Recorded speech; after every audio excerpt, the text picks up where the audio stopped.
world, so are others.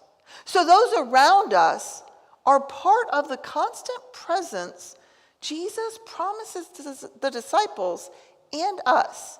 We are better together. We are better in community than we are alone. Just as God is relational, God created us to be relational.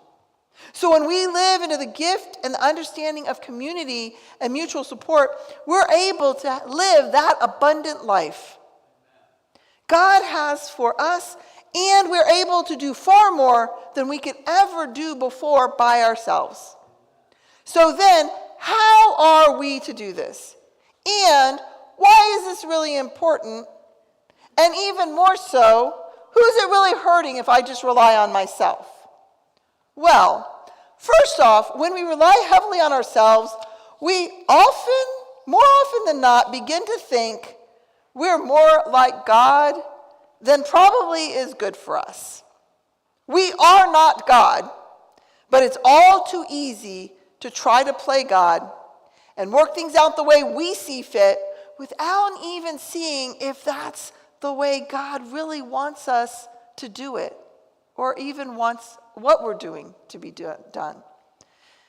Secondly, this type of life, we end up exhausted, because trying to do God's work for which we are not created is exhausting. I don't know if any of you ever saw the movie Bruce Almighty.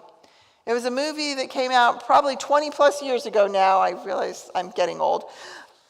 And this newspaper reporter named Bruce thought God wasn't doing a good enough job, and he thought he could do better.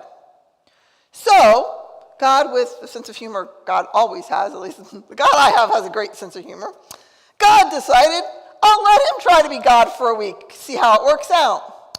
Through this experience, he realizes how exhausting that was, because he starts realizing how so many things are interconnected. One person's prayer is the opposite of another person's prayer. Whose do you answer? And I don't know if you've seen the movie, one of the best scenes I liked, he's on a date. And so he wants the scene to be just perfect. So he wants the moon to be the hugest moon that you've ever had on a date. So he pulls this full moon way up to the earth and pulls the moon close to the earth. Well, most of us don't know anything about science, and I don't know a whole lot, but I do know the moon plays with how our oceans and our tides and our things go. So he's having flooding all over the place because he's messed up all the tides on the world. So Bruce realizes that trying to be God or thinking he could be God was foolish. Yet don't we still try, and aren't we exhausted? And we aren't even as smart as God and take a day of rest. We try to run it 24/7, which God didn't even try to do.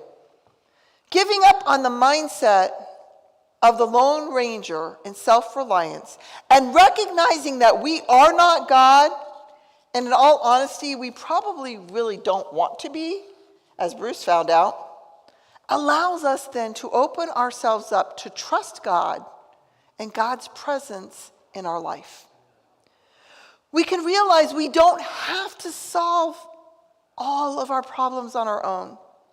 We can start with prayer, listening to the Holy Spirit's urgings. We can talk with trusted friends to share the load and to be God's hands and feet for us. And I've got to grab my phone for a second. I meant to put it up on my thing. Yesterday, Christopher and Jim and then myself in the afternoon were working on putting some camera doorbell speakers at the doors. And I was working with some of the wiring right around the desk of Judy's desk. And this was posted on her bulletin board. Good morning, this is God.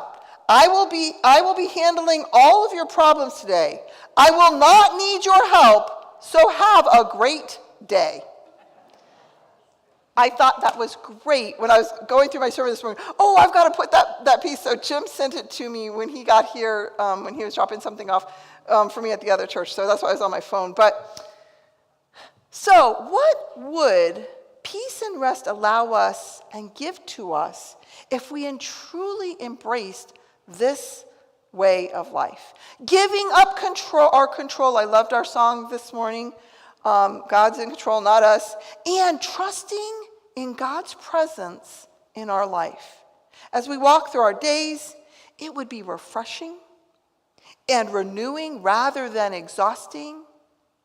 This would allow us to then take up the challenge of making disciples of Jesus Christ for the transformation of the world, because, first of all, we would recognize it's not us making disciples anyway, but Jesus making disciples through us and using us to do it. But we're also able to do this because the weight is not on us doing it right, but on Jesus using us to share his love with a hurting, lonely world. It's all put in place when we remember verse 20, when Jesus says, "Remember, I am with you always to the end of the age." As a disciple, Jesus would rather us trust God's presence than be self-sufficient, because he knows how exhausting it is to try and rely only on ourselves, and that is